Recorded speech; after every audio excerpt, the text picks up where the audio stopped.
Recent గా ఒక parliament సమావేశంలో మోడీ గారికి రాహుల్ గాంధీ గారికి ఒక చర్చ జరిగింది. JFK Forgotten Crisis నామ్కి కితాబ్. Rahul Gandhi గారు చెప్పిన మాట ఏంటి, చైనా వాళ్ళు టిబెట్ కానీ మన పర్మిసెస్ కానీ చాలా ఆక్యుపై చేశారు, దీనికి కారణము జవహర్లాల్ నెహ్రూ అని చెప్పేసి మోడీ అంటారు. సో మీరేం చెప్తారు సార్? ఇది మనం వెళ్ళాల్సింది 62కి 1962. దీంట్లో రెండు క్రైసిస్ గురించి మాట్లాడుతున్నారు. జాన్ ఎఫ్ కెనడీ లైఫ్లో బే ఆఫ్ పిగ్స్ అంటే క్యూబన్ మిసైల్ క్రైసిస్ ఒకటి ఉండే, అదొకటి ఈ ఇండియా చైనా యుద్ధం. ఇండియన్ ఆర్మీ చాలా మటుకు చాలా ఏం చెప్తారు, వాళ్ళ దగ్గర యూనిఫామ్స్ లేదు, వాళ్ళ దగ్గర డ్రెస్ లేదు, వాళ్ళ దగ్గర కోల్డ్ వెదర్కి ఉన్న డ్రెస్సెస్ లేవు, వెపన్స్ లేదు, ఏం లేదనమాట.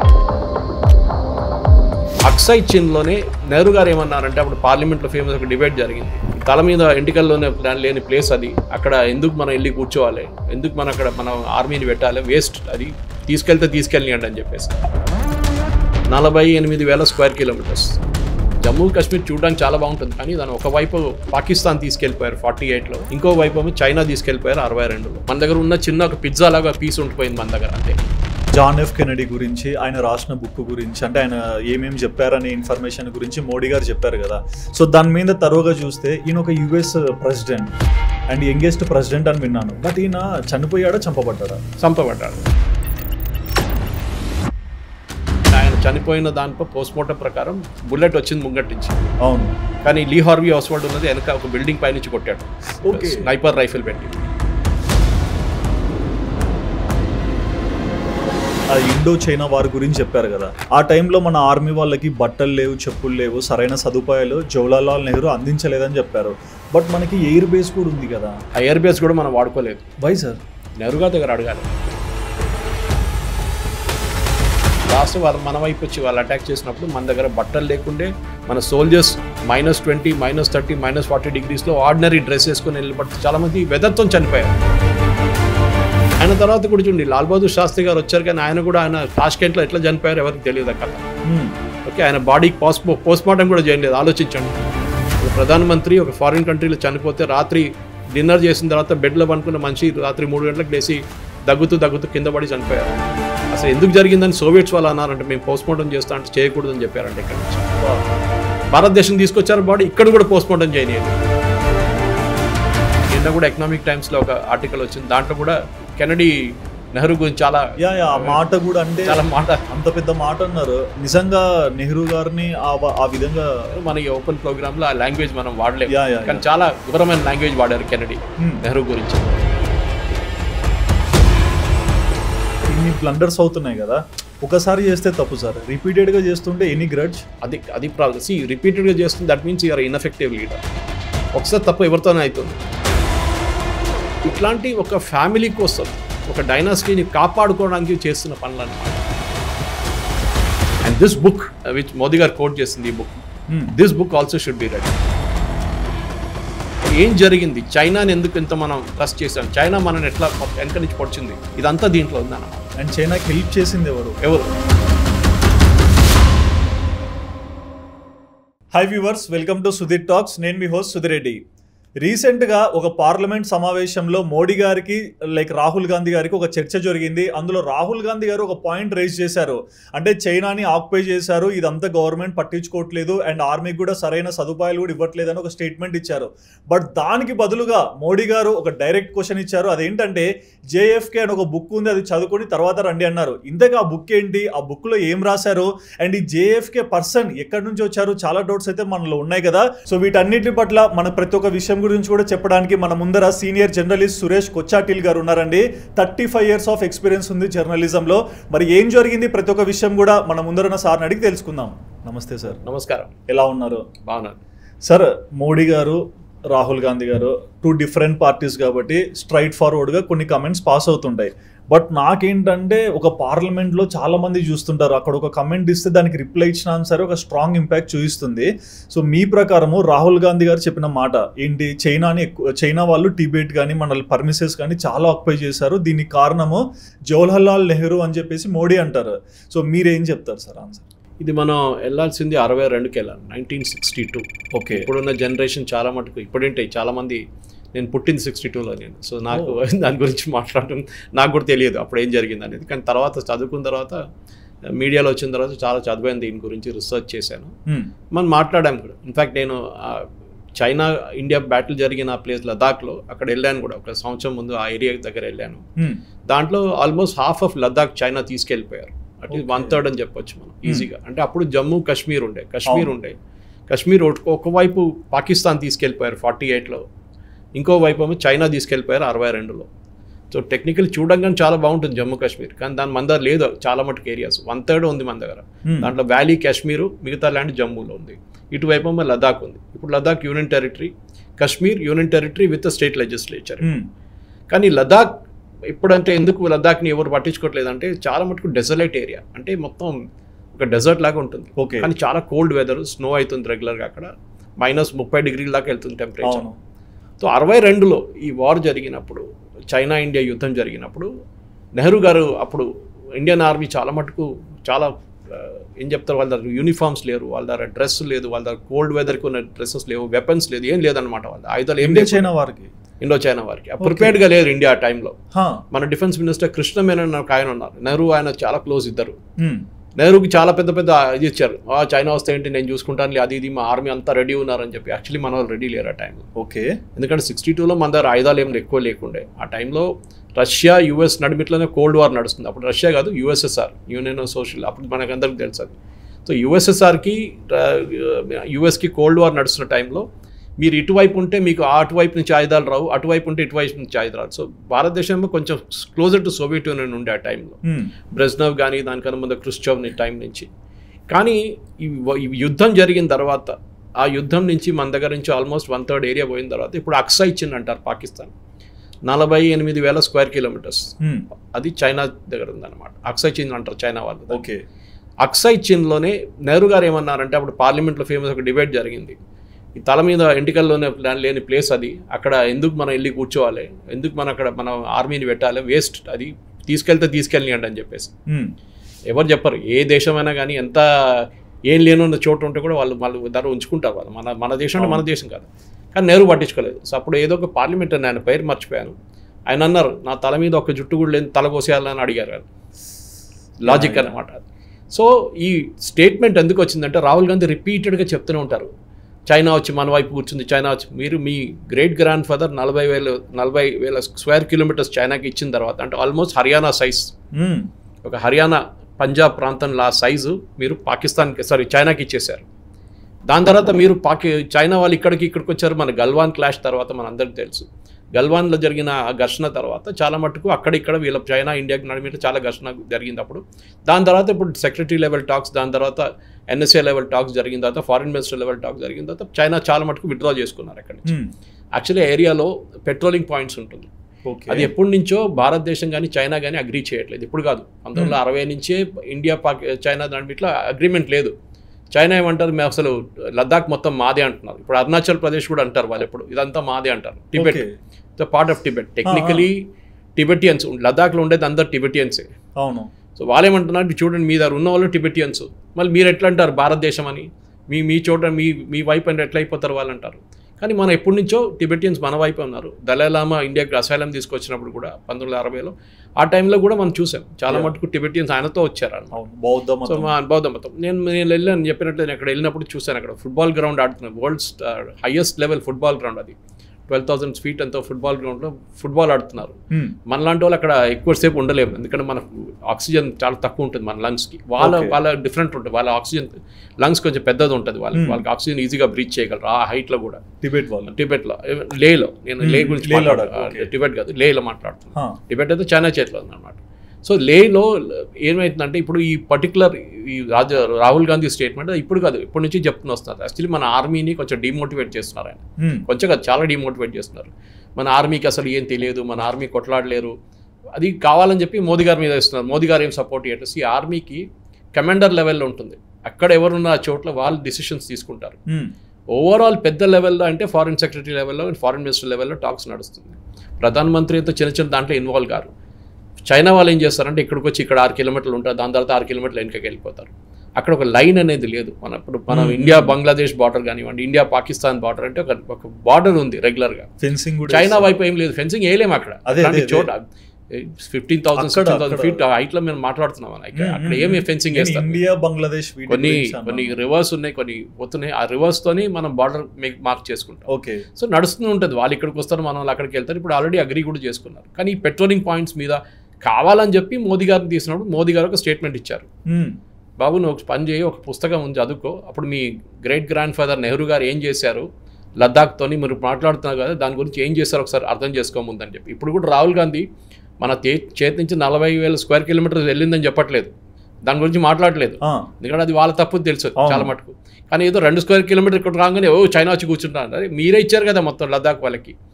లద్దాఖ్ నుంచి లద్దాఖ్ వాళ్ళ చేతికి ఇచ్చిన తర్వాత ఇప్పుడు అక్సై చిన్న అయిపోయింది. అది మన చేతిలో ఉంటే ఇష్యూస్ ఏం లేకుంటుండే, ఈజీగా బార్డర్ ఉంటుండే మనకి. టిబెట్కి మనకి బార్డర్ ఉంటుండే ఈజీగా. అది లేదు ఇప్పుడు. చైనా మన పక్కన వచ్చి కూర్చున్నారు 62 నుంచి. సరే దట్ పాలిటిక్స్ ప్రకారం ఈ పుస్తకం దాని తర్వాత చాలామంది, నేను కూడా అమెజాన్లో చూసాను ఈ పుస్తకం ఎంత ఉంటుంది, 1,300 రూపాయలు తెప్పిద్దామంటే అది 8th or 9th వస్తుంది. జేఎఫ్కే బుక్ ఇది రాసింది నా దగ్గర. అది ఒక ఫోటో కాపీ ఉంది PDF ఫైల్ నుంచి. బ్రూస్ రీడల్ అని ఆయన రాశారు. విత్ జాన్ ఎఫ్ కెనడీతో కూర్చొని జాకీ కెనడీతో మాట్లాడి బుక్ రాశారనమాట. దీంట్లో 2 క్రైసిస్ గురించి మాట్లాడుతున్నారు. జాన్ ఎఫ్ కెనడీ లైఫ్లో బే ఆఫ్ పిగ్స్ అంటే ఒక క్యూబన్ మిసైల్ క్రైసిస్ ఒకటి ఉండే, అదొకటి. ఈ ఇండియా చైనా యుద్ధం ఈ 2వ క్రైసిస్. ఆయన టైంలో ఈ 2 పెద్ద క్రైసిస్ నడుస్తున్నప్పుడు ఆయన ఎట్లా హ్యాండిల్ చేశారు. ఓకే. ఆయన సతీమణి Jackie Kennedy, how did she, ఆమె కూడా చాలా యాక్టివ్ ఉండే పాలిటిక్స్లో. ఆమె కూడా భారతదేశానికి చాలా మటుకు ట్రావెల్ చేసింది, పాకిస్తాన్కి వెళ్ళింది. అట్లనే యూఎస్ పిలిపించారు మన లీడర్స్ని, పాకిస్తానీ లీడర్స్ని పిలిపించారు, అంతా చేశారు వాళ్ళు. సో ఆమె రోల్ ఏంటి దాంట్లో. అది కాకుండా వాళ్ళొక ఫేమస్ అమెరికన్ లిటరేచర్ ఎక్స్పర్ట్ పెద్ద ఆయన ఉండే, జాన్ కెనెత్ గ్యాల్బ్రిత్ అని చెప్పేసి. Sorry to disturb. So John F Kennedy గురించి ఆయన రాసిన బుక్ గురించి, అంటే ఆయన ఏమేమి చెప్పారనే ఇన్ఫర్మేషన్ గురించి మోడీ గారు చెప్పారు కదా. సో దాని మీద తరువుగా చూస్తే ఈయన ఒక US president and youngest president అని విన్నాను. బట్ ఈయన చనిపోయాడా చంపబడ్డాడా? చంపబడ్డాడు, అందరికి తెలుసు అది. ఆయన ఒక ఓపెన్ కార్ వెళ్తున్నప్పుడు లీ హార్వీ ఆస్వాల్డ్ అనే ఒక మనిషి ఒక ఆయన్ని అసాసినేట్ చేశారు. అది కూడా పెద్ద కాంట్రవర్సీ ఉండే. CIA వాళ్ళు చేపించారా, వాళ్ళ ఓన్ ప్రెసిడెంట్ చంపారా? ఎందుకంటే దాని తర్వాత ఆ రిపోర్ట్, ఎంక్వైరీ రిపోర్ట్ కూడా బయటికి రాలేదు. ఇప్పుడు డొనాల్డ్ ట్రంప్ వచ్చిన తర్వాత రిపోర్ట్ని డీక్లాసిఫై చేశారు. ఎవరు చూడలేదు ఇంకా డీక్లాసిఫైడ్ రిపోర్ట్స్. నేను కూడా అక్కడెక్కడ ఎక్స్పర్ట్స్ కొన్ని చిన్న ఎక్సెప్ట్స్ చూశాను. దాంట్లో they was a second killer అని చెప్తున్నారు. ఎందుకంటే ఆయన చనిపోయిన దాంట్లో పోస్ట్మార్టం ప్రకారం బుల్లెట్ వచ్చింది ముంగట్ నుంచి. అవును. కానీ లీ హార్వీ ఆస్వాల్డ్ ఉన్నది వెనక ఒక బిల్డింగ్ పై నుంచి కొట్టాడు స్నైపర్ రైఫిల్ పెట్టి. సో దానికి పెద్ద కాంట్రవర్సీ ఉంది ఆయన. But he was a very popular president. Even though ఆయన లైఫ్లో 2 మేజర్ క్రైసిస్ ఆయన హ్యాండిల్ చేసిందో, ఒకటి ఆయన ఫెయిల్ అయ్యారు, బే ఆఫ్ పిగ్స్ అని, క్యూబాలో మిసైల్ క్రైసిస్, సోవియట్ యూనియన్. అది మనం డీటెయిల్గా కూడా మీరు అడగవచ్చు దాని గురించి. కానీ దాని తర్వాత వచ్చింది ఇండియా చైనా క్రైసిస్. ఈ 2 క్రైసిస్ ఎట్లా హ్యాండిల్ చేశారని చెప్పి బ్రూస్ రీడల్ రాసిన పుస్తకం ఇది. ఓకే. ఇది కాకుండా ఇంకా 2-3 పుస్తకాలు ఉన్నాయి. నిన్న కూడా ఎకనామిక్ టైమ్స్లో ఒక ఆర్టికల్ వచ్చింది, దాంట్లో కూడా కానీ దాంట్లో కొంచెం కెనడీ నెహ్రూ గురించి చాలా మాట కూడా, అంటే చాలా మాట, అంత పెద్ద మాట అన్నారు. నిజంగా నెహ్రూ గారిని ఆ విధంగా అది అంటే ఆయన ఒక ప్లే బాయ్ అని చెప్పి చూపించడానికి అనమాట. ఆయనకి నెహ్రూ గారికి ఎడ్వినా మౌంట్ బ్యాటన్కి ఉన్న రిలేషన్షిప్ గురించి అందరికి తెలుసు. ఇన్ఫ్యాక్ట్ జాకీ కెనడీ ఢిల్లీకి వచ్చినప్పుడు, ఆయన అఫీషియల్ విజిట్ వచ్చినప్పుడు, ఆమెకి సపరేట్గా ఒక హోటల్ ఏదో అకామిడేషన్ బుక్ చేశారు US ఎంబసీ వాళ్ళు. కానీ నెహ్రూ వాజ్ ఇన్సిస్టింగ్ దట్ ఆమె ఉండాల్సింది ఈయన ఇంట్లోనే ఉండాలన్నది. అదే రూమ్, ఎడ్వినా మౌంట్ బ్యాటన్ ఉన్న అదే రూమ్లో మీరు కూడా ఉండండి అని చెప్పారంట. సో అంత క్లోజ్నెస్ ఎడ్వినాతో ఉన్న మనిషి. దాని గురించి ఒక కామెంట్ కొట్టినప్పుడు జాన్ గ్యాల్బ్రిత్ స్టేట్మెంట్ అంటున్నారు అందరూ, కానీ జాన్ ఎఫ్ కెనడీకి అట్రిబ్యూట్ చేస్తారు అది. వాట్ ఈ సెడ్ అబౌట్ నెహ్రూ. మన ఈ ఓపెన్ ప్రోగ్రామ్ లో ఆ లాంగ్వేజ్ మనం వాడలేము, కానీ చాలా ఘోరమైన లాంగ్వేజ్ వాడారు కెనడీ నెహ్రూ గురించి. అది ఇప్పుడు ట్విట్టర్లో అంతా నడుస్తుంది, అది కామెంట్ అన్ని నడుస్తుంది ట్విట్టర్లో. కానీ మోదీ గారు దాని గురించి మాట్లాడలేదు. మోదీ గారు చెప్పింది ఏంటంటే పుస్తకం చదవండి. సడన్గా ఈ పుస్తకం కొంచెం చాలా ఇంట్రెస్ట్ అయిపోయింది. 300-400 రూపాయల పుస్తకం ఇప్పుడు అమెజాన్లో 1300కి పోతుంది ఇప్పుడు. So rate. సో నాకు దొరకకపోతే నేను నిన్న నైట్ PDF ఫైల్ నాకు పంపించారు సీనియర్ జర్నలిస్ట్ ఒక ఆయన, పంపిస్తే దాన్ని ప్రింట్అవుట్ తీసుకొని నేను దాన్ని చదువుకుంటే, మొత్తం చదవలేదు కానీ చదివిన దాని ప్రకారం కూడా చాలా మట్టుకు ఆ క్రైసిస్ ఎట్లా హ్యాండిల్ చేశారు. ఒకటి అక్కడ ఒక కొరియన్ క్రైసిస్ ఒకటి ఉండే, చైనా కానీ టైవాన్ క్రైసిస్ ఒకటి ఉండే. బట్ మీరు కొరియన్ అన్నారు కదా సార్, మనకి ఇండిపెండెన్స్ వచ్చినప్పుడు అంటే ఇండియా డెవలప్ కాలేదు, బట్ అదే టైంలో సౌత్ కొరియా వచ్చింది, జపాన్ వచ్చింది, ఇవి డెవలప్ అయ్యాయి. మన కంట్రీ బ్యాక్ స్టెప్ వేయడానికి రీజన్ ఏంటి? దానికి చాలా రీజన్స్ ఉన్నాయండి. మనం పొలిటికల్లీ డిబేట్ చేస్తే leadership end of the day. ఎందుకంటే మన అందరు తెలుసు 1947లో మనకు స్వాతంత్రం వచ్చే కన్నా కొంచెం ముందు కాంగ్రెస్లో ఒక ఓటు వేశారు. అంటే ఎవరు ప్రధానమంత్రి కావాలని చెప్పేసి కాంగ్రెస్ వర్కింగ్ కమిటీలో 24 మంది ఉన్నారు ఆ టైంలో. అంటే అన్ని రాష్ట్రాల నుంచి ఒక్కొక్క ఆయన్ని నామినేట్ చేస్తారనమాట. అప్పుడు స్టేట్స్ లేదు మన దగ్గర, ఇంకా స్టేట్ రియాగ్నేషన్ కాలేదు, కానీ రీజన్ నుంచి ప్రాంతాల నుంచి. దాంట్లో 24 మందిలో 21 సిడబ్ల్యూసీ మెంబర్స్ సర్దార్ పటేల్కి ఓటేశారు ప్రధానమంత్రి అని చెప్పి. నెహ్రూకి వచ్చింది ఒకటే ఓటు, 2 అబ్సెంటేషన్స్ ఉన్నారు. సో ఆ ఒక్క ఓటు మీద వచ్చిన మనిషి ఎట్లా ప్రధానమంత్రి అవుతారండి? ఖైర్. ఎందుకంటే మహాత్మా గాంధీ పటేల్ గారిని పిలిచి ఇట్లా ఉంది, నాకు జవహర్నే నేను ప్రధానమంత్రి చేయాలనుకుంటే పటేల్ గేవ్ అవే, ఆలోచించండి. ఆయన ఓకే అని చెప్పారు. మళ్ళీ ఆయన డిప్యూటీ ప్రైమ్ మినిస్టర్ చేశారు. అవును, మనకు తెలుసు మన భారతదేశంలో 550 చిన్న చిన్న రాష్ట్రాలను తీసుకొచ్చి ఆయన భారతదేశం చేశారు ఒకటి. దాంట్లో 3-4 రాష్ట్రాల్లో మనకు ప్రాబ్లమ్స్ ఉంటాయి. ఒకటి జమ్మూ కాశ్మీర్, ఒకటి జూనాగఢ్, ఒకటి హైదరాబాద్. దాని తర్వాత డీల్ చేసుకున్నారు పటేల్ గారు దాంతో సపరేట్గా. సో మనకున్న ప్రాబ్లమ్స్ మనకుండే ఆ టైంలో. ఫర్ ఎగ్జాంపుల్ జూనాగఢ్లో ఉన్న రాజా ఏమన్నాడు, నేను పాకిస్తాన్తో వెళ్ళిపోతా అన్నారు, పాకిస్తాన్ వైపు వెళ్ళిపోతా అన్నారు. సరే అని చెప్పి భారతదేశం అన్నారు, మేము వెళ్ళినాము మిమ్మల్ని, ఎందుకంటే గుజరాత్ కోస్ట్ అది పాకిస్తాన్ దగ్గర జూనాగఢ్. కానీ జూనాగఢ్లో ఆ టైంలో ఒక ప్రధానమంత్రి ఉండే అనమాట అప్పుడున్న పాకిస్తాన్ ఆ లీడర్, ఆ రాజాకి. ఆయన పేరు భుట్టో. ఓకే, జుల్ఫికార్ అలీ భుట్టో వాళ్ళ ఫాదర్. సో ఆయన ఇట్లా పుల్లర్ పెట్టుకుందని ఇట్లా చెప్పాడు స్టేట్మెంట్. లాస్ట్ పటేల్ గారు ఆర్మీని పంపించారు, వాళ్ళు పారిపోయారు పాకిస్తాన్కి. వాళ్ళిద్దరు పారిపోయారు, మొత్తం ఫ్యామిలీతో సహా పారిపోయారు వాళ్ళు. కాశ్మీర్ మనకు తెలుసు, రాజా హరి సింగ్ అప్పుడు 1947లో మనకు ఇండిపెండెన్స్ వచ్చినప్పుడే అడిగారు నెహ్రూని. ఫస్ట్ అడిగినప్పుడు పటేల్ అడిగినప్పుడు ఆయన అన్నారు, కాదు నేను ఇండిపెండెంట్గా ఉంటాను, తర్వాత ఆలోచిస్తా అన్నారు. కానీ సడన్గా పాకిస్తాన్ వైపు నుంచి ఆక్రమణ జరిగినప్పుడు ఇమ్మీడియట్గా ఇండియన్ ఆర్మీ హెల్ప్ అడిగారు. మన రికార్డ్స్లో అదంతా ఉంది. మన నెహ్రూ గారు డిలే చేశారు. దాంతో ఏమైందంటే కొంచెం టెరిటరీ పాకిస్తాన్ ఆక్యుపై చేసుకున్నారు. తర్వాత కూడా ఇంకో వార్లో తీసుకున్నారు. అది ఇప్పుడు మనం పాకిస్తాన్ ఆక్యుపైడ్ కాశ్మీర్ అంటాం. జమ్మూ కాశ్మీర్ చూడడానికి చాలా బాగుంటుంది, కానీ దాని ఒకవైపు పాకిస్తాన్ తీసుకెళ్ళిపోయారు, ఇంకోవైపు చైనా తీసుకెళ్ళిపోయారు. మన దగ్గర ఉన్న చిన్న ఒక పిజ్జా లాగా పీస్ ఉండిపోయింది మన దగ్గర, అంతే. సో దాన్ని ఇప్పుడు మనం జమ్మూ కాశ్మీర్ అంటాం అనమాట. కానీ మన మ్యాప్లో మనం ఎప్పుడు మొత్తం చూపిస్తాం, ఎందుకంటే లీగలీ మనం దాన్ని సపరేట్గా చూపించలేము అనమాట. కానీ మనం దీన్ని మాట్లాడుతున్నప్పుడు కూడా ఈ క్రైసిస్ గురించి మీరు అడిగారు. కొరియా మనతో ఇండిపెండెన్స్ వచ్చింది. జపాన్ ఏమో న్యూక్లియర్ వార్ డిస్ట్రక్షన్ తర్వాత హిరోషిమా నాగాసాకి తర్వాత వాళ్ళ కొత్త ఇండిపెండెన్స్ వచ్చిన లాగానే అయిపోయింది అనమాట. జపాన్ ఎలక్ట్రానిక్స్ కానీ కార్స్ కానీ తీసుకొని డెవలప్ చేసుకున్నారు చాలా మటుకు. ఇటువైపు కొరియా ఏమో ఎలక్ట్రానిక్స్, ఇప్పుడు లక్కీ గోల్డ్ స్టార్ అనే ఒక కంపెనీ ఉండే వాళ్ళ దగ్గర, దాని ఇప్పుడు మనం ఎల్జీ అంటాం. ఇనిషియలీ అది చిన్న కంపెనీ ఉండే, కానీ పెద్ద అయిపోయారు, కానీ చాలా చీప్ గుడ్స్ సప్లై చేస్తుండే వాళ్ళు. మన దగ్గర ఇప్పుడు చైనీస్ లైట్ల గురించి మాట్లాడతారు కదా, 6 నెలలు పనిచేస్తుంది అట్లాంటి కంపెనీలు ఉండే కొరియాలో. కానీ వాళ్ళు కూడా చాలా ర్యాంప్అప్ చేసుకున్నారు ఇమీడియట్గా. అటువైపు జపాన్ చూస్తే సోనీ కానివ్వండి, పానాసోనిక్ కానివ్వండి, చాలా మటుకు జాపనీస్ కంపెనీస్, సుజుకి లాంటి కార్ కంపెనీస్, హోండా ఇట్లాంటి కంపెనీస్ అన్ని డెవలప్ చేసుకున్నారు వాళ్ళు. కానీ మన దేశం వెనకకు ఉండిపోయింది. ఎందుకంటే నెహ్రూ గారికి ఒక సోషలిస్ట్ పాలసీ ఉండే. అది మనం మాట్లాడితే ఇంకో డిబేట్కి వెళ్ళాల్సి వస్తుంది. కానీ సోషలిస్ట్, ఎందుకంటే ఆయన సోవియట్ యూనియన్ అంటే చాలా ప్రేమ ఉండే ఆయనకి. సోషలిస్ట్ ఒక్కటే కాదు, చైనా మీద కూడా చాలా ప్రేమ ఉండే. నెహ్రూ గారు ఎప్పుడు హిందీ చీనీ బై బై అని చెప్పి ఒక కాన్సెప్ట్ కూడా తీసుకొచ్చారు. మనం ఇద్దరు సహోదరులు బ్రదర్స్, మనం అందరూ మన ఎందుకు గొడవ పెట్టుకోవాలని చెప్పేసి. సో అదొక సపరేట్ పాయింట్ నడుస్తున్నప్పుడు కూడా ఈ టైంలో ఈ క్రైసిస్ వచ్చినప్పుడు 62లో ఎట్లా హ్యాండిల్ చేశారని ఈ పుస్తకం చూపిస్తుంది అనమాట. ఓకే, అండ్ ఈ బుక్ ఓపెన్ చేసే ముందు ఒక క్వశ్చన్ ఉంది సార్. ఇప్పుడు మీరు ఇండో చైనా వార్ గురించి చెప్పారు కదా, ఆ టైంలో మన ఆర్మీ వాళ్ళకి బట్టలు లేవు, చెప్పులు లేవు, సరైన సదుపాయాలు జవహర్లాల్ నెహ్రూ అందించలేదని చెప్పారు. బట్ మనకి ఎయిర్ బేస్ కూడా ఉంది కదా, ఆ ఎయిర్ బేస్ కూడా మనం వాడుకోలేదు. Why sir? నెహ్రూ గారి దగ్గర అడగాలి. ఆయన ఎప్పుడు చూస్తే చైనాతో మనం ఎందుకు గొడవ పెట్టుకోవాలి? చైనా మన ఇన్ఫాక్ట్ చైనాకి యునైటెడ్ నేషన్స్లో పర్మనెంట్ సెక్యూరిటీ కౌన్సిల్ మెంబర్గా చేశారు. చేయడానికి ప్రపోజల్ వస్తే యుఎస్ ఆబ్జెక్ట్ చేశారు. చైనాని ఇప్పుడు యుఎస్ చైనా రిలేషన్షిప్ గురించి మాట్లాడతాం. మనం అనుకుంటే ఇప్పుడు ట్రంప్ వచ్చిన తర్వాత వచ్చిన గొడవ అంతా కాదు. ఆ టైం నుంచి కెనడీ టైం నుంచే ప్రాబ్లం ఉందన్నమాట. కెనడీకి చైనా అంటే పడదు అసలు. ఆయన అప్పుడు దానికోసం ఇప్పుడు మీరు అడిగిన ప్రశ్న కూడా అదే కదా, ఎందుకంటే మనకు ఉన్న ఎయిర్ బేస్ వాడలేదు మనం. మన దగ్గర చైనా మనం ఎప్పుడు ఆక్యుపై చేయమని కృష్ణమేనని కూడా చెప్పారు. ఎప్పుడు రారు చైనీస్ వాళ్ళు మన వైపు రారు, వాళ్ళు అక్కడే వాళ్ళ ప్రాబ్లం వాళ్ళకు ఉందని చెప్పేసి. కానీ జరిగింది ఇది. లాస్ట్ వాళ్ళు మన వైపు వచ్చి వాళ్ళు అటాక్ చేసినప్పుడు మన దగ్గర బట్టలు లేకుండే మన సోల్జర్స్ -20, -30, -40 డిగ్రీస్లో ఆర్డినరీ డ్రెస్ వేసుకొని వెళ్ళిపడితే చాలామంది వెదర్తో చనిపోయారు. ఓకే, అక్కడ ఫైటింగ్తో కాదు, వెదర్తో చనిపోయారు అనమాట చాలామంది. సో అట్లాంటి పరిస్థితుల్లో యుఎస్ ఆ టైంలో భారతదేశాన్ని హెల్ప్ చేసింది. అది ఇంకో స్టోరీ. ఓకే, అయూబ్ ఖాన్ అప్పుడు వాళ్ళ ప్రెసిడెంట్ ఉండే పాకిస్తాన్, ఆయన అన్నారు మీరు ఇండియాని హెల్ప్ చేయకూడదు, చైనా గొడవ చేస్తే చైనా పెట్టుకుంటే మీరు ఇండియాని హెల్ప్ చేస్తే నేను మిమ్మల్తో ఉండను రేపు అని చెప్పారు. సో యుఎస్ ఎస్ అని చెప్పారు, కెనడీ కాదు. కానీ దాని తర్వాత ప్రాబ్లం వచ్చినప్పుడు యూనిఫామ్స్ కానివ్వండి, ఆయుధాలు కానివ్వండి అన్నీ సప్లై చేశారు ఇండియాకి. ఇది చాలా మటు మన ఇక్కడ ఉన్న వాళ్ళకి తెలీదు. ఈ పుస్తకం కాదు, ఇంకో చాలా పుస్తకాలు కూడా దాని గురించి ఉంది అన్నమాట డీటెయిల్స్.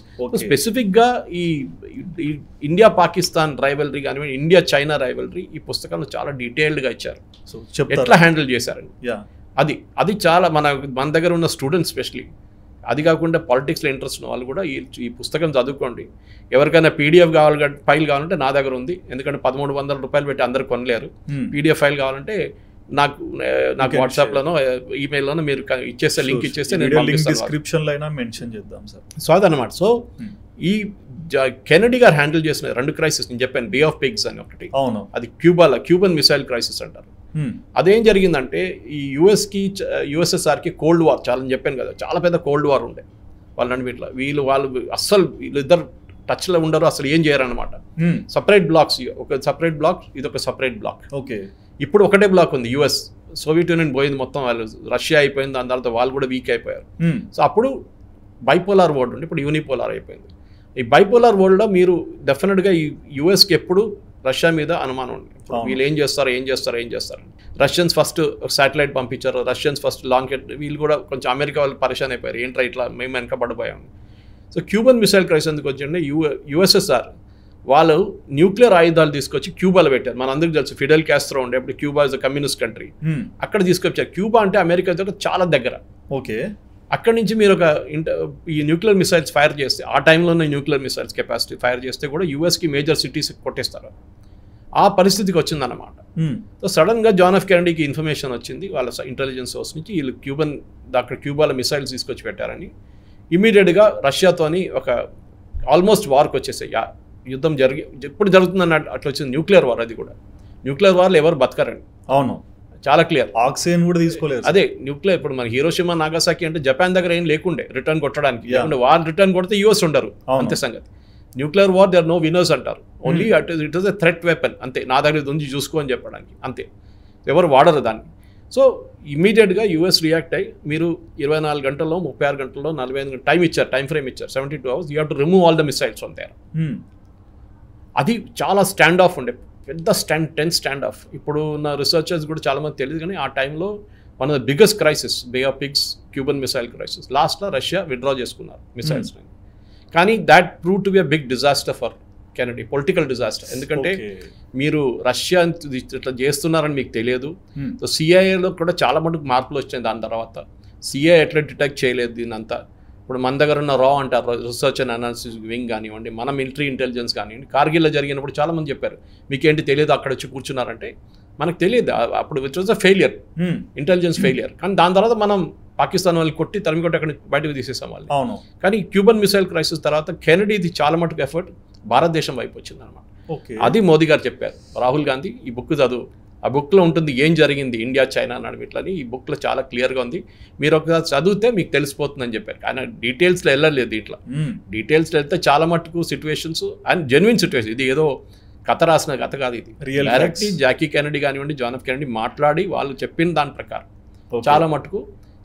జాన్ గెల్బ్రెత్ రాసిన కేబుల్స్, యుఎస్ ఎంబసీ కేబుల్స్ అంటే ఇప్పుడు మన సీక్రసీ చాలా సీక్రెట్ ఉండాలి. కేబుల్స్ అంటే మన టెలిగ్రామ్ అనమాట. సో టెలిగ్రామ్స్, ఆ టైంలో టెలిగ్రామ్ ఏం చేస్తారంటే ఎంబసీ వాళ్ళు వాళ్ళ కంట్రీ హెడ్కి పంపిస్తారు. అప్పుడు యూకే అంటే వాళ్ళ హై కమిషన్ వాళ్ళ ప్రైమ్ మినిస్టర్కి పంపిస్తారు. యూఎస్ అంటే వాళ్ళ ఎంబసీ ఏమో వాళ్ళ ప్రెసిడెంట్కి పంపిస్తారు. సీక్రెట్ ఉంటుంది, అంటే అది స్క్రాంబుల్ చేస్తారు దాన్ని. ఓకే, డెసిఫర్ చేయలేరు మీరు, ఎన్క్రిప్టెడ్ అంటారు దాన్ని. అంటే ఇటువైపు నుంచి పంపిస్తే అటువైపు వెళ్తే అక్కడ డీక్రిప్ట్ చేస్తేనే దాని ఏంటి టెక్స్ట్ అని తెలుస్తుంది అనమాట.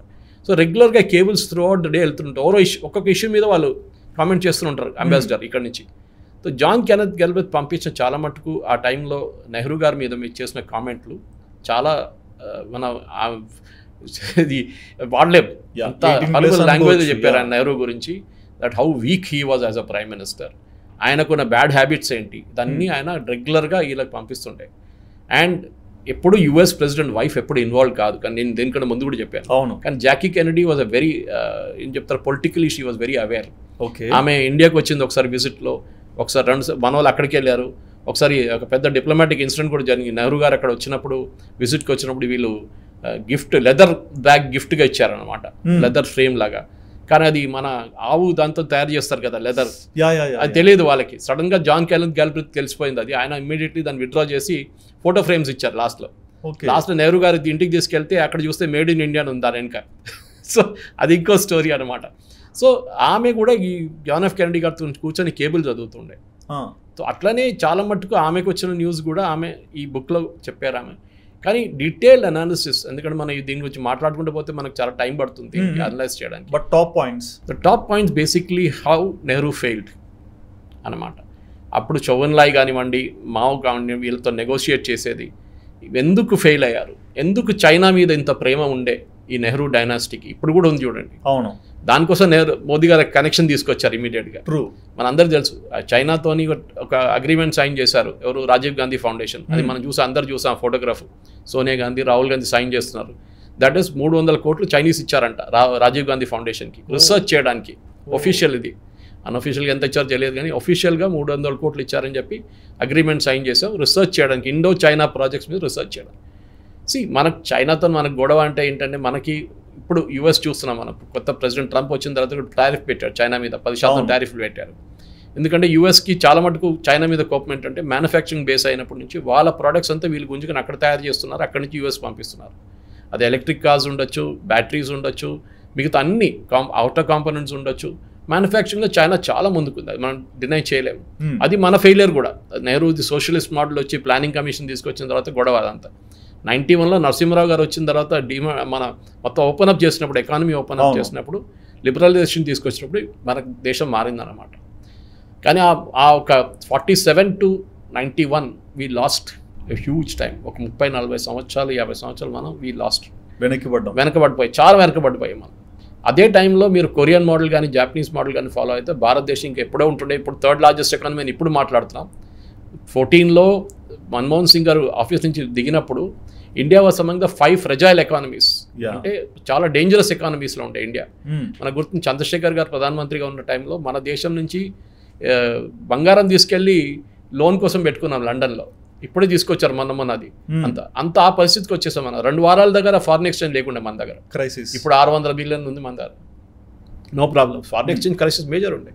సో నెహ్రూ గారి పాలిటిక్స్ గురించి మాట్లాడినప్పుడు, ఎందుకంటే కాంగ్రెస్ వాళ్ళకి ప్రాబ్లం ఎక్కడ వస్తుందంటే, మోదీ గారు కానివ్వండి, ఎవరైనా కానివ్వండి, నెహ్రూ గారి గురించి పార్లమెంట్ ఏమైనా చెప్తే, లేకుంటే బయట చెప్తే వీళ్ళు గొడవ పెడతారు. నెహ్రూ గారు అది, నెహ్రూ మీరు ఎట్లా చెప్తారు, నెహ్రూ మోడర్న్, నెహ్రూ గారు ఐఐటీలు కట్టించారు, నెహ్రూ ఎయిమ్స్. సో మొన్న నేను ఒక 2-3 సంవత్సరాల ముందు ఐఐటీకి వెళ్ళాను, ఐఐటీ ఢిల్లీ ఒక లెక్చర్కి వెళ్ళాను. అక్కడ సెమినార్లో వెళ్ళినప్పుడు నేను సరే నెహ్రూ గారు కట్టారు కదా ఐఐటీ చూద్దామని చెప్పి ఫౌండేషన్ స్టోన్ ఎక్కడ ఉందో తిరిగాను ఇన్స్టిట్యూట్ మొత్తం. ఓకే, లాస్ట్లో నాకు కనిపిస్తుంది ఒకటే ఫౌండేషన్ స్టోన్, అక్కడ నెహ్రూ గారి పేరు ఎక్కడ లేదు. సోవియట్ వాళ్ళు కట్టారంట, Soviet Union built the IIT Delhi. Okay, సరే నెహ్రూ గారు ప్రధానమంత్రి ఉన్నారు ఆ టైంలో చెప్పొచ్చు. కానీ అప్పుడు కట్టిన ఎయిమ్స్ కానివ్వండి, అప్పుడు కట్టిన ఐఐటీ కానివ్వండి, ఇప్పుడు ఎన్ని ఐఐటీలు ఉంది చూడండి, ఇప్పుడు ఎన్ని ఎయిమ్స్ ఉందో చూడండి ఇప్పుడు. సరే ఆయన ఆ టైంలో చేశారు, చేయలేదని ఎవరు చెప్పట్లేదు. కానీ ఆయన చేసిన ఫెయిలియర్స్ ఆయనకన్నా సక్సెస్ కన్నా చాలా ఎక్కువ. సో అది మనం ఎక్స్పోజ్ చేయాల్సింది, ఎవరైనా కానివ్వండి, అది మోదీ గారైనా కానివ్వండి. మీరు ఎక్కడైనా ఫెయిల్ అయితే డెఫినెట్ మిమ్మల్ని అనలైజ్ చేయాల్సిందే. మీరు ఏం చేశారు, ఎందుకు చేశారో తప్పు. మీరు అది కంపెనీ చైర్మన్ ఉండొచ్చు, ఒక ఇంట్లో మనం నడిపిస్తున్న ఒక మేల్ మెంబర్ ఉండొచ్చు, ఫీమేల్ మెంబర్ ఉండొచ్చు, ఎవరైనా మన ఇంట్లో చిన్న ఒక కిరాణా కొట్టు నడిపించే ఆయన ఉండొచ్చు, లేకుంటే పెద్ద ఒక దేశం నడిపించే ఆయన లీడర్ ఉండొచ్చు. ఎవరైనా కానీ అకౌంటబిలిటీ ఉండాలి సిస్టంలో. ట్రూ, చేసిన దానికి నాతో తప్పు కాలేదు, నేను చేయలేదు అని చెప్పి ఇంకొని మీద వేయడం కాదు. సో నెహ్రూగా చేసిన తప్పుల్ని మనం అనలైజ్ చేయాల్సిందే. ఆ 5-year ప్లాన్ ఫ్లాప్ అయింది, ఇప్పుడు మనం దాన్ని నీతి ఆయోగ్ అని చెప్తాం, ఇప్పుడు మనం చేంజ్ చేసాం దాన్ని. అది కాకుండా మిగతా కూడా మన సోషలిస్ట్ మోడల్కి వెళ్ళిపోయాం. పెద్ద పెద్ద డ్యాములు కట్టడము, పెద్ద పెద్ద ఫ్యాక్టరీలు తయారు చేయడం, ఇప్పుడు అంతా చూసాం మనం. ఎయిర్ ఇండియా, టాటా ఎయిర్లైన్స్ ఉండే ముందు, బిఫోర్ ఇండిపెండెన్స్ ఇచ్చారు. దాన్ని ఇందిరాగాంధీ గారు నేషనలైజ్ చేశారు. నేషనలైజ్ చేసి ఏం చేశారు, మొత్తం లాస్ట్ వెళ్ళిపోయింది. లాస్ట్లో టాటాకే నమ్మాల్సి వచ్చింది. అది టాటా పాపం డబ్బులు పెట్టి కొనుక్కున్నారు, మళ్ళీ వాళ్ళ దగ్గర గుంజినప్పుడు 10 పైసలు ఇవ్వలేదు వాళ్ళకి. అది కాకుండా బ్యాంక్ నేషనలైజేషన్, అన్ని private banks, syndicate bank, Andhra bank, మీరు ఏ బ్యాంక్ అని తీసుకోండి, కెనరా, ఇదంతా ప్రైవేట్ బ్యాంక్స్ ఉండే ముందు. అక్కడ కూడా ఉన్న వాళ్ళు స్టార్ట్ చేశారు అది, దాన్ని కూడా ఓవర్ నైట్ గుంజుకున్నారు ఇందిరాగాంధీ, నేషనలైజ్ చేసేసారు. సరే ఆ టైంలో ఆమెకు జస్టిఫికేషన్ ఉండే, కానీ దాని తర్వాత ఏం జరిగింది, బ్యాంక్స్ అంతా పక్క పిఓసి మోడ్కి వెళ్ళిపోయారు. మన తర్వాత ప్రైవేట్ బ్యాంక్స్ వచ్చినప్పుడు మారిపోయింది సిచ్యువేషన్ అంతా. అది హెచ్డిఎఫ్సి కానివ్వండి, ఐసిఐసిఐ కానివ్వండి, యాక్సిస్ బ్యాంక్ కానివ్వండి, మిగతా ఏదైనా కానివ్వండి, సిచ్యువేషన్ ఇప్పుడు మారిపోయింది. కాంపిటీషన్ వచ్చేసి ఈవెన్ మన పబ్లిక్ సెక్టర్ బ్యాంక్స్ కూడా చాలా మటుకు మారిపోయారు ఇప్పుడు. ముంగట్లా కాదనమాట. సో అట్లాంటి పరిస్థితుల్లో కూడా నెహ్రూ గారి రోల్ ఆ 47 నుంచి ఆయన 64 దాకా వెన్ ఈ డైడ్ ఆ టైంలో ఆయన చేసిన ఆ ప్రాజెక్ట్స్ కానివ్వండి, ఆయన చేసిన పొలిటికల్ బ్లండర్స్, అది మనం అనలైజ్ చేయాల్సింది. అది మోదీ గారు చెప్పినప్పుడు అందరికీ అది సడన్గా గుర్తొచ్చింది. అవును, ఒక ప్రధానమంత్రి చెప్పినప్పుడు, అది కూడా పార్లమెంట్లో చెప్పినప్పుడు, అది ఈ బుక్ చదవండి అంటే అందరు వెళ్ళి అమెజాన్లో వెళ్ళి అక్కడ వెళ్ళి ఇక్కడ వెళ్ళి బుక్ దొరకకపోతే కొంతమంది కిండిల్ తీసుకుంటున్నారు. బుక్స్ కిండిల్ అవైలబుల్ ఉంది 300 రూపాయలకి, కిండిల్ చదువుకుంటున్నారు. నేనైతే నాకు పీడిఎఫ్ ఫైల్ వచ్చింది, నేను పీడిఎఫ్ ఫైల్ ప్రింట్అవుట్ తీసుకొని నేను దాని నుంచి చదువుతున్నాను. So definitely as a political student, మనకి యాజ్ అ జర్నలిస్ట్ కూడా నాకు కూడా ఇంట్రెస్ట్ ఉంటుంది. ఎందుకంటే ఏం జరిగింది, ఎందుకు జరిగిందని ఎప్పుడు చెప్తారు. ఇంగ్లీష్లో ఒక సేయింగ్ ఉంది, history we should never forget history. Exactly.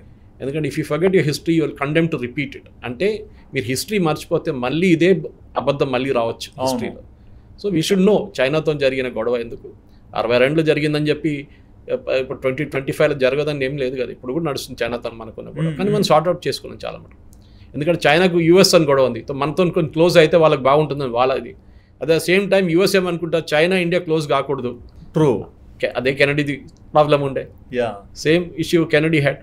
కానీ ఒక్కవైపు పాకిస్తాన్, కానీ పాకిస్తాన్ ఇప్పుడు ఆల్మోస్ట్ నథింగ్ ఆఫ్టర్ ఆఫ్ఘనిస్తాన్. అక్కడ నుంచి నేటో విత్డ్రా చేసిన తర్వాత Pakistan is on the back burner అంటారు ఇంగ్లీష్లో, వాళ్ళు పక్కన పెట్టేశారు. ఒకటి సార్, అంటే నేను విన్నాను సార్, ఆ రోజులలో హిస్టరీ గురించి చూస్తున్నప్పుడు ఇండియా నుంచి ఆఫ్ఘనిస్తాన్ కానీ పాకిస్తాన్ కానీ డైరెక్ట్గా వెహికల్స్లో వెళ్ళిపోయే వాళ్ళు అంటారు కదా. కండహార్ ఎక్కడండి, ఉర్దూ వర్డ్ అండి కండహార్ అంటే. గంధహార్ అప్పుడు గంధర్వ, ఆ టైంలో చాలా మటు ఈవెన్ మన Kashmir was a Hindu Kingdom. Okay. Shankaracharya అక్కడ వెళ్ళి సెటప్ చేశారు ఒక మఠం అక్కడ. సో అది చాలా ఉన్నాయి. ఆ హిస్టరీ ఇంకోటి ఉంది మన దగ్గర. పొలిటికల్ బ్లండర్స్ చాలా చేశారు నెహ్రూ గారు. అది 48 వార్లో పాకిస్తాన్కి, మొత్తం పాకిస్తాన్ ఆక్యుపైడ్ కాశ్మీర్ చేసిన తర్వాత కూడా 71లో ఇందిరాగాంధీ గారు చేసిన తప్పు కూడా ఉంది. అది బంగ్లాదేశ్ వార్ తర్వాత మన దగ్గర ఆల్మోస్ట్ 90,000 ప్రిజనర్స్ ఆఫ్ వార్ ఉండే పాకిస్తాన్. జనరల్స్ నుంచి, కర్నల్స్ నుంచి, బ్రిగేడియర్స్ నుంచి, ఆర్డినరీ సోల్జర్స్. ఆలోచించి ఆల్మోస్ట్ 1,00,000 మంది మన దగ్గర ఉన్నారు. POW ఈజీగా నెగోషియేట్ చేసుకోవచ్చు ఆ టైంలో. మా కాశ్మీర్ ఇచ్చేసేయండి, మీరు ఆజాద్ కాశ్మీర్ అంటారు కదా, మేము పాకిస్తాన్ ఆక్యుపైడ్ కాశ్మీర్, మాకు అది ఇస్తే మేము 90,000 మందికి మీకు ఇచ్చేస్తాం. వాళ్ళ సోల్జర్స్ సరెండర్ చేసేవాళ్ళు బంగ్లాదేశ్లో. అప్పుడు ఈస్ట్ పాకిస్తాన్ చేయలేదు ఇందిరాగాంధీ గారు, ఇచ్చేశారు. ఇట్లాంటి తప్పులు చాలా ఉన్నాయి. అంటే ఇక్కడ వాళ్ళకి, అంటే టు బి హానెస్ట్, ఇన్ని బ్లండర్స్ అవుతున్నాయి కదా, ఒకసారి చేస్తే తప్పు సార్, రిపీటెడ్గా చేస్తుంటే ఎనీ గ్రడ్జ్, అది ప్రాబ్లం. రిపీటెడ్గా చేస్తుంది, that means you are ineffective leader. ఒకసారి తప్పు ఎవరితోనే అవుతుందండి. నో హ్యూమన్ బీయింగ్స్ మనం దేవుళ్ళు కాదు, మనం. అవును సార్, పర్ఫెక్ట్ ఎవరు కాదు. సో కానీ మీరు చేసిన తప్పు నుంచి నేర్చుకోవాలి. అది పిల్లలు కానివ్వండి, లీడర్లు కానివ్వండి, బిజినెస్ వాళ్ళు కానివ్వండి, ఎవరైనా కానివ్వండి, నేర్చుకోవాలి. ఆ తప్పులు రిపీట్ చేసుకుంటూ పోతేనే ప్రాబ్లం అవుతుంది. నెహ్రూ గారి కేసులో ఏమైపోయిందంటే ఆయన లార్జర్ దన్ లైఫ్ ఇమేజ్ చూపించారు ఆయన్ని. ఎందుకంటే మీరు చిన్న చిన్న ఎగ్జాంపుల్స్ ఇస్తాను. నెహ్రూ గారు ఎంత పెట్టి మైండెడ్ అంటే ఆయన చాలా ఒక మనిషి మీద కోపం ఉంటే అది చాలా పెట్టుకుంటాడు లోపల దాకా. మన ఫస్ట్ రాష్ట్రపతి డాక్టర్ రాజేంద్ర ప్రసాద్ గారు ఆయన చనిపోయినప్పుడు, ఆయన బీహార్ నుంచి ఆయన ఫ్యూనరల్ కోసం సర్వేపల్లి రాధాకృష్ణ గారు వెళ్తా అని చెప్పారు. ఎవరైనా వెళ్ళాలి కదండి, ప్రధానమంత్రి కూడా వెళ్ళాలి.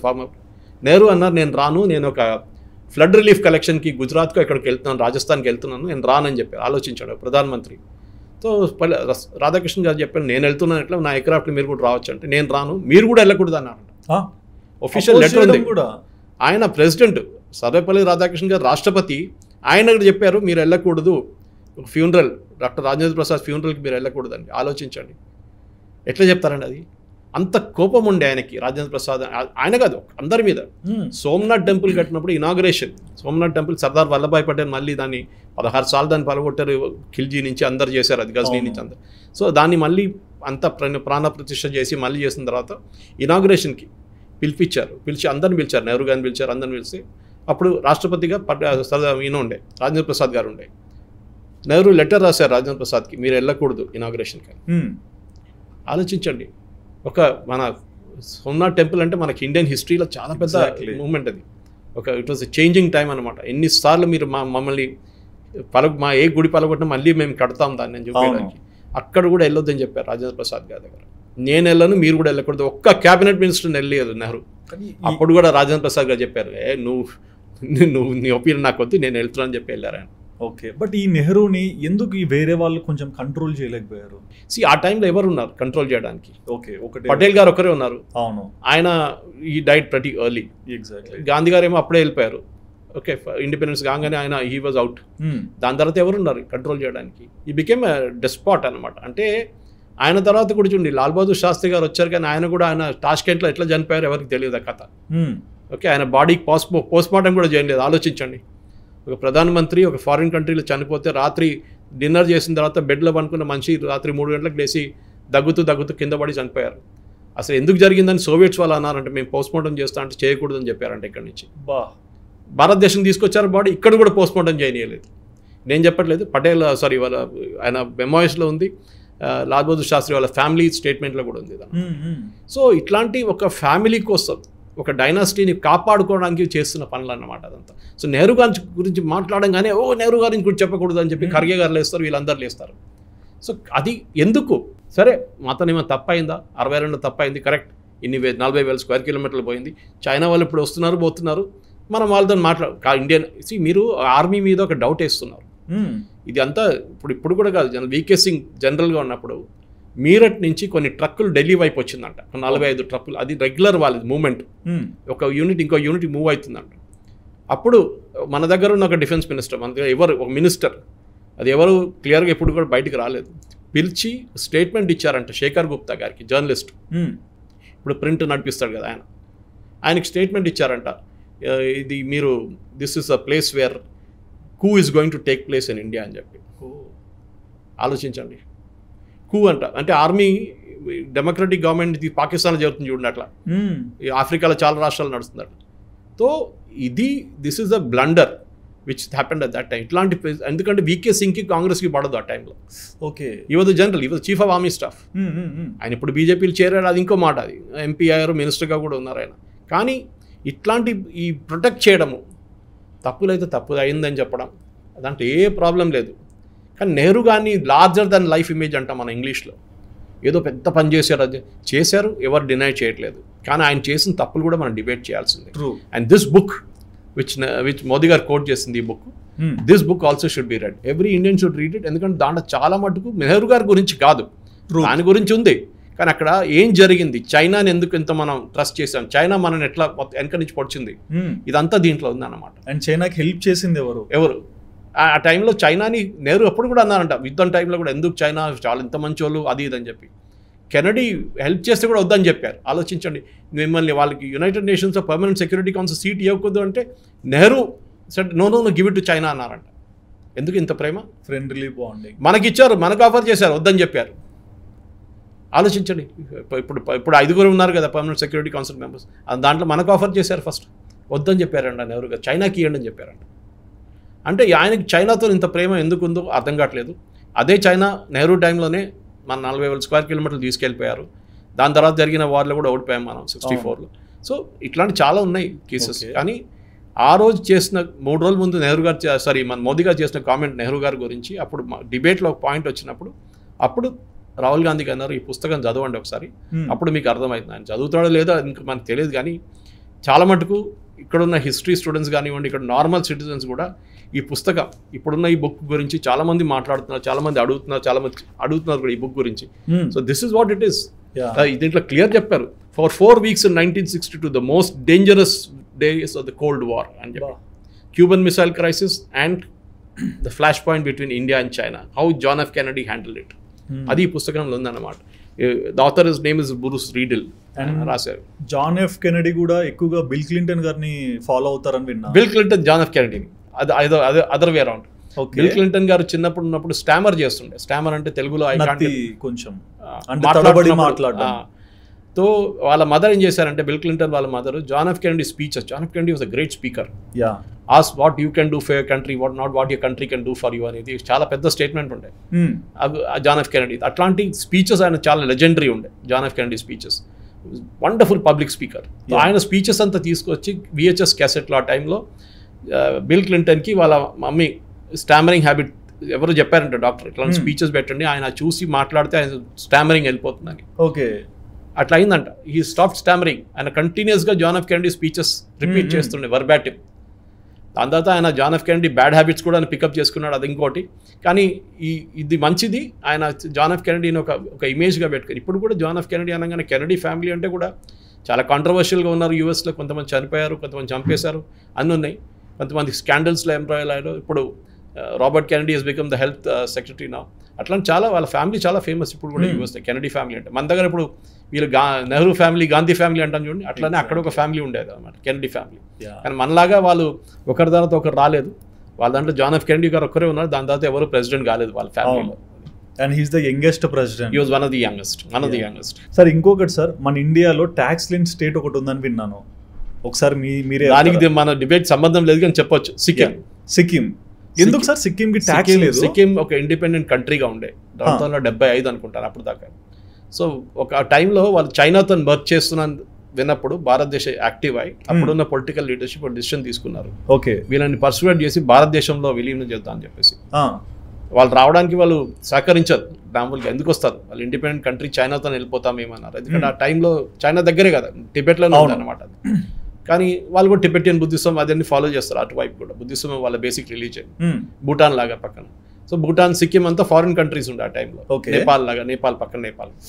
సో ఆ టైంలో ఉన్న పొలిటికల్ మన ఇండియన్ లీడర్షిప్ వాళ్ళని పర్సువేట్ చేసి, అక్కడున్న రూలర్స్ పర్సువేట్ చేసి, మీరు భారతదేశంలో విలీనం అయిపోండి, మా దగ్గర become a state in India అంటే మాకు కొన్ని కండిషన్స్ ఉందని చెప్పారు. దాంట్లో ఒక కండిషన్ ఇది, అంటే 75లో దాకా ఉన్న వాళ్ళ దగ్గర సిటిజన్స్, అప్పుడు దాకా ఉన్న రిజిస్టర్డ్ సిటిజన్స్ అంటే వాళ్ళ పిల్లలు అందరూ కానివ్వండి, ఇప్పుడున్న జనరేషన్ కూడా వాళ్ళు ట్యాక్స్ కట్టక్కర్లేదు, ఇన్కమ్ ట్యాక్స్. మీరు ఎంత సంపాదించినా కానీ ఇన్కమ్ ట్యాక్స్ సిక్కింలో కట్టక్కర్లేదు, రిటర్న్స్ కూడా ఫైల్ చేయక్కర్లేదు. Okay, so anyway that is అప్పుడు ఇచ్చిన ఒక మనం రిటర్న్ గ్యారంటీ ఇచ్చాం, దాన్ని వెనకకి తీసుకోలేము. And Sikkim was also developed, beautiful state. నేను అక్కడ నాకు టెక్ టాక్ వెళ్ళాను అక్కడ, చాలా 2016 అనుకుంటాను. ఓకే, ఎంత డిసిప్లిన్ అంటే ట్రాఫిక్ ఎవరు ఓవర్టేక్ చేయరు, ఎవరు హార్న్ కొట్టరు, ప్లాస్టిక్ ప్యాకెట్ ఒక్కటి కూడా మీరు రోడ్డు మీద కనిపించదు మీకు, అంత నీట్గా మెయింటైన్ చేస్తారు వాళ్ళు. మనం ఒకసారి అనుకుంటే భారతదేశంలో ఉన్నానా బయటకు ఉన్నాను, ఎందుకంటే అక్కడి నుంచి మీరు క్రాస్ ఓవర్ చేసి వెస్ట్ బెంగాల్కి వెళ్ళగానే మళ్ళీ అదే మొదలవుతుంది అన్న, బాగ్డోగ్రా ఎయిర్ ఫోర్స్ బేస్ అక్కడికి వెళ్ళడానికి. సో ఇది మన దేశంలోనే ఉందా అని చెప్తే, ఇప్పుడు చైనీస్ దాని గురించి మాట్లాడుతున్నప్పుడు మీకు ఒక కాన్వర్జేషన్ నేను మీకు చెప్పాను అనమాట. ఇట్లా ఒక ప్లేస్ ఉంది, చాలామంది ఆధార్ అడిగాను నా ఫేస్బుక్లో వేస్తే, చాలామంది అడిగారు మీకు ఎక్కడ ప్రూఫ్ ఎట్లా తెలుసు అంటే చెప్పాను, వాళ్ళకి పంపించాను, చూడండి ఇది ఉంది, మీరు ఎక్కడైనా గూగుల్ చేసుకుని మీకు వచ్చేస్తుంది. That is the agreement which we signed. అంతే, మనం ఏం చేయాలి. ఇప్పుడు గోవాతో మనం పోర్చుగీస్ని కాన్కర్ చేసుకున్నప్పుడు కూడా చాలా మటుకు వాళ్ళ రిచువల్స్ కస్టమ్స్ అంతా మెయింటైన్ చేసుకున్నాం. ఫర్ ఎగ్జాంపుల్ చాలా మందికి తెలుసు యూనిఫామ్ సివిల్ కోడ్ అని మాట్లాడతాం మనం. అవును, అది గోవాలో ఎప్పటి నుంచో ఉంది, పోర్చుగీస్ టైం నుంచి ఉంది. Okay, first state in India to have uniform civil code Uttarakhand కాదు, గోవా. వాళ్ళ దగ్గర ఎప్పటి నుంచి ఉంది, అక్కడ ప్రాబ్లమే లేదు వాళ్ళకి. సో అట్లాంటి చాలా మటుకు టాపిక్స్ ఉన్నాయి మన దగ్గర డిబేట్ చేయడానికి. కానీ ఈ జాన్ ఎఫ్ కెనడీ గురించి మాట్లాడుతున్నప్పుడు కానీ చైనీస్ క్రైసిస్ గురించి, భారతదేశం చైనీస్ క్రైసిస్ గురించి పొలిటికల్ స్టూడెంట్స్ కానీ ఈవెన్ జర్నలిస్ట్ కూడా చాలామంది దీని గురించి రీసెర్చ్ చేయట్లేదు. చేసి మనం చూడాలి దాంట్లో నెహ్రూ గారు తప్పు చేశారో, నెహ్రూ గారు కరెక్ట్ చేశారో, కృష్ణమేనన్ చేసిన రోల్ ఏంటి, అప్పుడున్న ఆర్మీ చీఫ్స్ రోల్ ఏంటి. మనకందరికీ తెలుసు జనరల్ తిమ్మయ్యకి నెహ్రూకి అసలు పడదు, ఆయన తిమ్మయ్య రిజైన్ కూడా చేస్తా అన్నారు ఆ టైంలో, ఒక టైంలో. సో అట్లాంటి చాలా ప్రాబ్లమ్స్ ఉండే నెహ్రూకి. As a leader he was failure, దాంట్లో డౌటే లేదు. మేబీ యాజ్ ఒక ఇమేజ్గా ఆయన బిల్డప్ చేసుకున్నారు. నెహ్రూ డెవలప్ చేశారు భారతదేశాన్ని, ఇది చేశారు, ఐఐటీలు సెటప్ చేశారు, బిహెచ్ఎల్ కట్టారు, హెచ్ఏఎల్ భారతదేశం ఇండిపెండెంట్ అయ్యే ముందు నుంచి ఉంది, అది ఒక ప్రైవేట్ కంపెనీ ఉండే దానికన్నా ముందు. Okay, so anyway that's a different story. కానీ ఈ book, especially this book on John F Kennedy, JK's forgotten crisis, Tibet, CIA and the Sino Indian war, ఈ బుక్ అందరు చదవాలి డెఫినెట్గా. మేము చెప్పినట్లు మీకు కొనడానికి మీ ధర శ్రమత లేకుంటే మీ ధర అంత 1300 రూపాయలు పెట్టి 240 పేజీల బుక్లు కొనలేకపోతే నేను ఈ 180 పేజ్ పీడిఎఫ్ ఫైల్ మీకు పంపిస్తాను. Thank you sir. And me experience ప్రకారం 35 years నుంచి ఒక జర్నలిస్ట్గా ఎంతో జర్నీని చూశారు, ఎన్నో సిచ్యువేషన్స్ను కూడా క్రాస్ చేసి వచ్చింటారు కదా. సో మీ ఒపీనియన్ ఏంటి sir about Congress in future? Congress ఈ పరిస్థితి ఎట్లా అయిపోయిందంటే, వాళ్ళు ఒక రియలైజ్, ఇప్పుడు రాహుల్ గాంధీ చెప్తున్నాడు మేము కూడా తప్పు చేశాం యూపీఏ హయాంలో. రియలైజేషన్ యూపీఏ 1 అండ్ యూపీఏ 2లో మేము దళితులను చూసుకోలేదు, 91 నుంచే చూసుకోలేదు అంటున్నారు. ఇప్పుడు అంటే 91 నరసింహరావు గారి మీద ఇస్తున్నారు అనమాట. నేనేం తప్పు చేయట్లేదు, వాళ్ళు తప్పు చేస్తే దానికోసం మేము సఫర్ అవుతున్నాము. కాంగ్రెస్ ఒక పొలిటికల్ అజెండా ఉన్నప్పుడు ఈ పొలిటికల్ అజెండా ఉండాలండి. మహారాష్ట్ర చాలా క్లియర్గా వచ్చింది బయటికి. మహారాష్ట్రలో మీరు వెళ్ళి కావాలని చెప్పి మైనారిటీస్ అపీస్ చేయడానికి వెళ్తే హిందూ ఓట్ మొత్తం కన్సాలిడేట్ అయిపోయి ఒకవైపు వెళ్ళిపోయింది. హర్యానాలో మీరు క్యాస్ట్ ట్రై చేశారు, జాట్ కమ్యూనిటీని తీసుకొని జాట్ కమ్యూనిటీ వాళ్ళని అక్కడ ముఖ్యమంత్రి చేస్తా అని చెప్పి దీపేందర్ సింగ్ హూడాని తీసుకొచ్చారు. ఓకే, హూడా గారిని తీసుకొచ్చడం ఏమైంది, లాస్ట్లో మొత్తం నాన్ జాట్ ఓట్లన్నీ కన్సాలిడేట్ అయిపోయింది. కాంగ్రెస్ పొలిటికల్గా ఒక లీడర్షిప్ లేదు కాంగ్రెస్కి. దీనికన్నా ముందు మీరు చూస్తుంటారు కాంగ్రెస్కి మెజారిటీ ఎప్పుడు వచ్చిందండి, లాస్ట్లో 84లో వచ్చింది. దాని తర్వాత కాంగ్రెస్కి ఎప్పుడు మెజారిటీ రాలేదు. కోalition గవర్నమెంట్గా ఉన్నారు అంత. అది మన్మోహన్ సింగ్ టైం ఉండొచ్చు, నరసింహరావు టైం ఉండొచ్చు. కాంగ్రెస్కి అబ్సల్యూట్ మెజారిటీ ఎప్పుడు రాలేదు. 370 సీట్లు మనకు రావాల్సింది రాలేదు కాంగ్రెస్కి ఎప్పుడు, రాదు కూడా ఎప్పటి నుంచి. ఎంత కష్టపడినా కానీ ఇప్పుడు ఇంత కష్టపడితే కూడా 100 సీట్లు రాలేదు. ఎందుకంటే రీజనల్ పార్టీస్ చాలా మంది గ్రో అయ్యారు. అవును, అండ్ ఫ్యాక్ట్స్ కూడా తెలుసుకుంటున్నారు. శరద్ పవార్ తీసుకోండి, ఆయన ముందు నేషనలిస్ట్ కాంగ్రెస్ పార్టీ, ఆయన ఎక్కడి నుంచి వచ్చారు? కాంగ్రెస్ నుంచి బయటకు వచ్చారు. ఎందుకంటే సోనియా గాంధీ ఇటాలియన్ ఫారినర్ అని చెప్పి నేను పట్టించుకొని ఆమె నేను లీడర్షిప్ యాక్సెప్ట్ చేయనని చెప్పి బయటకు వచ్చారు. ఓకే, మమతా బెనర్జీ తృణమూల్ కాంగ్రెస్, ఆమె కూడా కాంగ్రెస్ నుంచి వచ్చింది. వీళ్ళందరూ పార్టీ నుంచి బయటకు వెళ్ళిపోయారు. సో ఏమైపోయిందంటే రీజనల్గా వాళ్ళందరూ పవర్ఫుల్ అయిపోయారు. అది తమిళనాడు ఎప్పటి నుంచో అంతే, అది ద్రవిడియన్ మూవ్మెంట్లో ఉందన్నమాట. అది మీరు ఇక్కడ వెస్ట్ బెంగాల్లో కూడా చూడొచ్చు, కమ్యూనిస్ట్ వాళ్ళు ముందన్నారు, ఇప్పుడు టీఎంసీ వచ్చేసారు. మీరు ఇటువైపు చూస్తే మహారాష్ట్రలో కూడా ఇప్పుడు కాంగ్రెస్కి అసలు అక్కడ పట్టలేదు. టైంలో ఏఆర్ అంతులే కానివ్వండి, వైబీ చౌహాన్, యశ్వంతరావు చౌహాన్ ఇట్లా చాలా పెద్ద పెద్ద నేతలు అక్కడి నుంచి. అట్లాంటి అన్ని స్టేట్స్ వాళ్ళ దగ్గర చేతి నుంచి వెళ్ళిపోయింది. గుజరాత్ వాళ్ళు కాంగ్రెస్ ఉండే, కానీ 2000 తర్వాత నుంచి 2000 నుంచి దానికన్నా కొంచెం ముందు నుంచి మొత్తం కాంగ్రెస్ చేతి నుంచి వెళ్ళిపోయింది. ఇప్పుడు ఒక సీట్ రావాలంటే కష్టపడుతున్నారు అక్కడ. ఢిల్లీ షీలా దీక్షిత్ లాంటి ఇంత పెద్ద ముఖ్యమంత్రి ఉన్నప్పుడు, అక్కడ అంత పెద్ద లీడర్ ఉన్నప్పుడు, ఇప్పుడు కాంగ్రెస్ ఒక్క సీట్ కూడా రావట్లేదు. అవును, లోక్సభ రావట్లేదు, ఇప్పుడు ఎగ్జిట్ పోల్ ప్రకారం ఈవెన్ అసెంబ్లీలో కూడా రావట్లేదు. సో కాంగ్రెస్ ఏమైపోయిందంటే ఆల్ ఓవర్ ఇండియా వాళ్ళ లీడర్షిప్ని కోల్పోయారు అక్కడ అన్ని స్టేట్స్లో. ఉత్తరప్రదేశ్లో చూడండి, అఖిలేష్ యాదవ్ దగ్గర అడుక్కుని తినాల్సిన పరిస్థితి వస్తుంది వాళ్ళకి. నీ సీట్లు ఇస్తా, ప్లీజ్ చెప్పండి అని చెప్పేసి. ఒక టైంలో కాంగ్రెస్ అలహాబాద్ నుంచే కదా నెహ్రూ ఫ్యామిలీ వచ్చింది. అవును, ఆ స్టేట్లోనే వాళ్ళు గెలవలేకపోతున్నారు స్ట్రీట్లు. సో ఆ పరిస్థితికి వచ్చేసారు. రాజస్థాన్, మధ్యప్రదేశ్, ఛత్తీస్గఢ్, గుజరాత్, మహారాష్ట్ర అన్ని స్టేట్స్లో ఓడిపోతున్నారు. ఇక్కడ ఉన్న చిన్న ఒకటి కర్ణాటక, తెలంగాణ, హిమాచల్ ప్రదేశ్, ఈ మూడే వాళ్ళ చేతిలో ఉందన్నమాట. సో కాంగ్రెస్కి లీడర్షిప్ లేదు, ఒక ఐడియాలజీ లేదు. ఐడియాలజీ మర్చిపోతున్నారు. ఒకరోజేమో హిందువులకి అటాక్ చేస్తారు, కుంభమేళా అని చెప్పి నవ్వుతారు ఖర్గే గారు. అప్పుడు ఏమవుతుంది, హిందువులు అన్ని అందరు వెళ్ళి, ఇప్పుడు ఢిల్లీ ఎలక్షన్ అదే జరిగింది కదా. ఢిల్లీ ఎలక్షన్ స్వింగ్ అవడానికి ఒకటి బడ్జెట్.